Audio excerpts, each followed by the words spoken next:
Hey guys, this is Abhilash और आज मैं लेकर आया हूं ओपेनहाइमर मूवी का रिव्यू। फर्स्ट थिंग्स फर्स्ट, ये ओपेनहाइमर है, ओपेनहाइमर नहीं है और ना ही ये ओपेनहाइमर है। हाँ, मैं ये दो प्रोनाउंसिएशन बहुत सारे यूट्यूब वीडियोस में ऑलरेडी सुन चुका हूं, तो please this is Oppenheimer not Oppenheimer या ओपेनहाइमर प्लीज। तो चलो अब रिव्यू पे चलते हैं। तो देखो गाइस, मेरी सिटी में आईमैक्स अवेलेबल ही नहीं है, तो आई एम वेरी सॉरी कि मैं इस मूवी को आईमैक्स पे नहीं एक्सपीरियंस कर पाया। इसके अलावा ये मूवी पूरे के पूरे 3 घंटे लंबी है और इस मूवी का जॉनरा है historical drama mixed with psychology. Movie का प्लॉट जो है वो पूरा का पूरा रॉबर्ट जे ओपेनहाइमर के इर्द गिर्द घूमता है, जिन्होंने एटम बम का आविष्कार किया था, जिसका एंड रिजल्ट थे हिरोशिमा और नागासाकी। बट मैं आपको पहले ही बता दूं कि इस मूवी में कोई भी एक्शन सीक्वेंस नहीं है। अगर आप लोग ये सोचकर जा रहे हो कि हमको एंड में कुछ ना कुछ देखने को मिलेगा, तो आप पूरे तरीके से गलत हैं। This movie is purely biased towards कि ओपेनहाइमर की उस पूरे प्रोसेस में साइकी क्या हो गई थी। तो रॉबर्ट ओपेनहाइमर 2 चीजों के लिए फेमस थे। पहला, उन्होंने एक एटॉमिक बॉम्ब बनाया, father of the atomic bombs. दूसरा,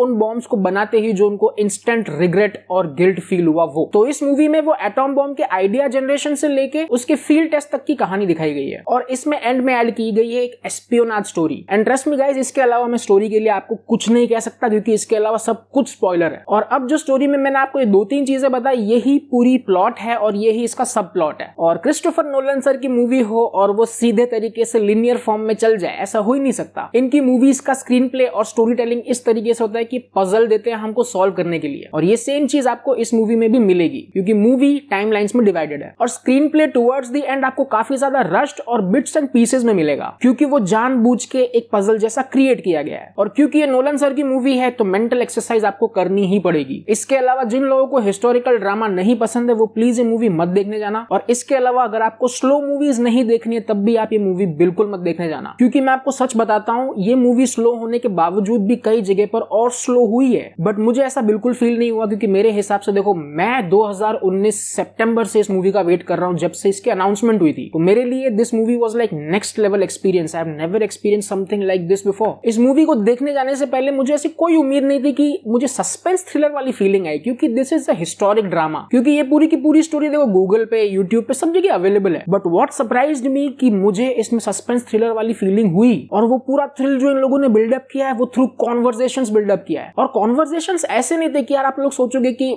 दिस इज इंटरेस्टिंग। नहीं, ये कॉन्वर्सेशंस इस तरीके से लिखे ही नहीं गए थे। ये कॉन्वर्सेशंस इस तरीके से लिखे गए थे कि आपको लगेगा कि आप मूवी में हो और ये सारे रियल टाइम कॉन्वर्सेशन चल रहे हैं। एक और मेन चीज, इस पूरी मूवी में कॉन्वर्सेशंस ही चल रहे हैं और कुछ नहीं हो रहा है, कॉन्वर्सेशंस ही चल रहे हैं। तो ऐसे में आता है डायलॉग राइटिंग वाला डिपार्टमेंट, जिन लोगों ने आउटस्टैंडिंग काम किया है। अगर आप लोग ये मूवी इंग्लिश में देखते हो, तो आप लोग सिर्फ एक चीज ऑब्जर्व करना कि जब भी कोई भी आपस में बात कर रहे होंगे ना, तो वो ऐसा नहीं लगता कि वो पेपर से देख के और फिर याद करके और फिर वो डायलॉग्स बोल रहे हैं। आपको हमेशा ऐसा ही फील होगा कि यार ये एक नेचुरल कॉन्वर्सेशन चल रहा है, जैसा कि आप और मैं नॉर्मली बात करते हैं एक दूसरे से, दिमाग से, दिल से, बट नेचुरली। और ये कंसिस्टेंसी इन लोगों ने through out the movie maintain रखी है। अब बात करते हैं सबसे इंपॉर्टेंट चीज की, एक्टर्स और उनके कैरेक्टर्स के बारे में। सबसे पहले Cillian Murphy. First things first, this is Cillian, not Chillian and not Sillian, this is Cillian. और इन्होंने रोल प्ले किया रॉबर्ट ओपेनहाइमर का, और ऑनेस्टली ये रोल इनके लिए ही लिखा गया है। मुझे नहीं लगता कि इनसे ज्यादा कोई और सूट कर पाता, कोई और इसका रोल प्ले कर भी पाता, कोई नहीं कर सकता था। ये कैरेक्टर पूरी मूवी में अपने अंदर एक एथिकल डिलेमा लेकर बैठता है, और उसमें भी इस कैरेक्टर ने बहुत सारी लेयर्स ऐड की हैं, जैसे कि गिल्ट, रिवेंज, पेट्रियोटिज्म, सैडनेस और लव। और कई मोमेंट्स पे ना इनके क्लोजअप शॉट्स लिए हैं, जहां पर ये कोई डायलॉग नहीं बोल रहे हैं, ये हैं एकदम साइलेंट। उन मोमेंट्स पे आप बस इनकी आंखें देखना, इनकी आंखें बोलती हैं। और दुनिया में बहुत कम ऐसे एक्टर्स हैं जिनकी आंखें एक अलग सी ही फीलिंग देंगी, वो एक अलग से एक्टिंग कर रही है कैमरा के सामने, और उन कलाकारों में से ये एक हैं। एक इस मूवी में सीन ऐसा है जहां पर रॉबर्ट ओपेनहाइमर जो है वो अपने टेस्ट को सक्सेसफुल होता हुआ देखते हैं, और इतने में उनका एक क्लोजअप शॉट आता है और हमें देखने को मिलता है उनकी आंखों में इंस्टेंट रिग्रेट। और यहां पर इनको समझ में आ जाता है कि मैंने इंसानों को एक ऐसी चीज बनाकर दी है जिससे कि इंसान आपस में एक दूसरे का नामो निशान खत्म कर देंगे। And Cillian Murphy played this role magnificently. इनके बाद सबसे ज्यादा स्क्रीन टाइम जिनका था वो थे मैट डेमन, और ये बंदा ना मतलब कभी निराश नहीं करता अपनी एक्टिंग से। ये हमेशा कुछ ना कुछ नया एक्सप्लोर करते हैं और फिर अपने सामने लेकर आते हैं ऑडियंसेस के सामने कि देखो मैंने ये ट्राई किया, अब तुम लोग भी एंजॉय करो। तो इस मूवी में ये एक आर्मी ऑफिसर है और इन्होंने बहुत ही स्ट्रॉन्ग और इनोसेंट तरीके से अपनी परफॉर्मेंस दी है। इसके बाद आते हैं रॉबर्ट डाउनी जूनियर, और रिसेंटली इन्होंने एक इंटरव्यू के दौरान कोट किया कि ओपेनहाइमर उनके करियर की दी बेस्ट मूवी है। और ये सुनते ही आई वाज लाइक, ना यार, अवेंजर्स एंड गेम में क्या बढ़िया रोल प्ले था आपका। मतलब वो आइकॉनिक सीन अगर तुम आज भी देखोगे तो आज आज भी रो पड़ोगे, but trust me I was so wrong, I was सो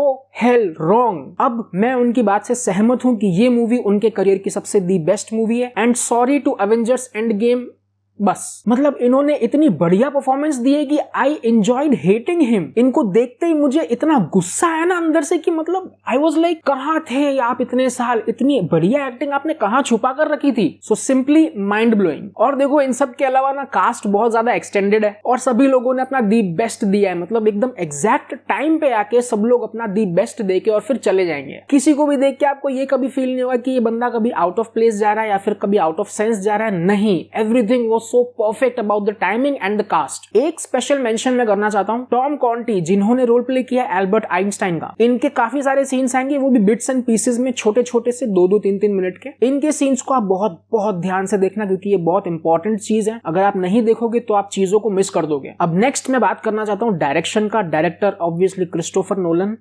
और अब क्रिस्टोफर नोलन सर इस पॉइंट पे आ चुके हैं जहां पर उनको किसी की भी एडवाइस से, सजेशन और रेकमेंडेशन की कोई जरूरत नहीं है। वो सिनेमा एग्जिस्टेंस के गॉड लेवल पे जाके बैठ चुके हैं and That's it. Next point, cinematography और एडिटिंग। कैमरा वर्क बहुत हैवी था। हैवी इन द सेंस मतलब गुड पार्ट वाले पे हैवी, क्योंकि इन लोगों ने VFX और CGI जो थे वो शायद 5 to 7% ही यूज किए हैं। तो नाउ यू कैन इमेजिन कि कैमरा वाली डिपार्टमेंट पे कितना भारी प्रेशर रहा होगा चीजों को बताने के लिए, और वो मेहनत दिखती भी है। प्लस इसमें जो ये थ्रिलर वाली चीज जो मैं कह रहा था, सस्पेंस थ्रिलर वाली, उसमें एडिटिंग का बहुत बड़ा हाथ है। और इन लोगों ने इतने सही मोमेंट पे कट दिए ना भाई साहब कि ये हिस्टोरिकल ड्रामा भी सस्पेंस थ्रिलर वाली फील दे रही थी। मतलब आपको सब कुछ मालूम है क्योंकि ये चीजें हमने 7th 8th 9th क्लास में पढ़ी हैं, बट फिर भी आप सोचोगे कि भाई साहब अब क्या होगा आगे। प्लस इस मूवी में ब्लेंड है कलर्ड सीन्स और ब्लैक एंड व्हाइट सीन्स का। अब वो क्यों है ये मैं नहीं बता सकता क्योंकि स्पॉइलर हो जाएगा। लास्ट पॉइंट है बैकग्राउंड स्कोर, जो कि दिया है लडविग गोरांसन ने। इससे पहले नोलन सर की टेनेट मूवी आई थी 2019 में, उस मूवी का बैकग्राउंड स्कोर भी इन्होंने दिया था, लडविग गोरांसन। लडविग गोरांसन की म्यूजिक की खासियत ये है कि ये हमेशा एक इंस्ट्रूमेंट के साथ उसमें बेस ऐड करते हैं। जैसे टेनेट मूवी में मोस्टली ड्रम्स थे और ड्रम्स के साथ साथ इन्होंने ऐड किया था बेस, और बेस मतलब काफी हैवी वाला बेस। और ये बेस इतना हैवी होता है ना कि ये आपके कानों से जाके डायरेक्ट आपको यहाँ सेंटर पे हिट करता है। और आई नो आप लोगों को मेरे बात पे यकीन नहीं हो रहा होगा, बट प्लीज एक बार ये गाना सुन के देख लेना। तो इस मूवी में इन लोगों ने एक्सपेरिमेंट किया है वायलिन और पियानोज के साथ, जहां पर इन लोगों ने ऐड किया है बेस, वो भी हैवी वाला, और इंटेंसिटी वाइज मल्टीप्लाइड बाय 100। अगर आप ये मूवी थिएटर में देखने जाते हो तो बहुत सारे ऐसे पॉइंट्स आएंगे जहां पे आपको कान ऐसे बंद करने पड़ेंगे, इतना इंटेंस था वो। और आप सब लोग जानते हो कि उसमें से एक सीन कौन सा वाला है, but let me tell you guys कि वो वाला जो सीन है वो इस मूवी का बेस्ट सीन नहीं है। इसके अलावा भी एक और सीन है जो कि कॉन्वर्सेशनल सीन है और वो ज्यादा गूज बम्पी है। बट ओवरऑल इस मूवी को इस बार बहुत अच्छे खासे ऑस्कर नॉमिनेशंस मिलने वाले हैं और ये जीतने भी वाली है कई सारे ऑस्कर्स। एंड फाइनली इस मूवी में सेक्स सीन है, गालियां हैं, तो प्लीज पेरेंट्स के साथ मत देखने जाना। इसके अलावा ये मूवी प्रो हिंदुत्व गैंग को एक जगह पर ठेस पहुंचा सकती है। तो जो भी आप लोग मेरा वीडियो देख रहे हो प्लीज मत जाना, कृपा करके बख्श दो इस पिक्चर को। कोई बात नहीं, आप 10 लोग नहीं जाओगे तो कोई फर्क नहीं पड़ने वाला। Thank you. लेंथ वाइज ये मूवी आपको काफी लंबी लगेगी, मेरे लिए ये मूवी ठीक ठाक थी और आप लोगों में से कई जनों को ये स्लो भी लगेगी। But let me tell you something guys, इस दुनिया की सिनेमा हिस्ट्री आप उठाकर देख लो, कोई भी मूवी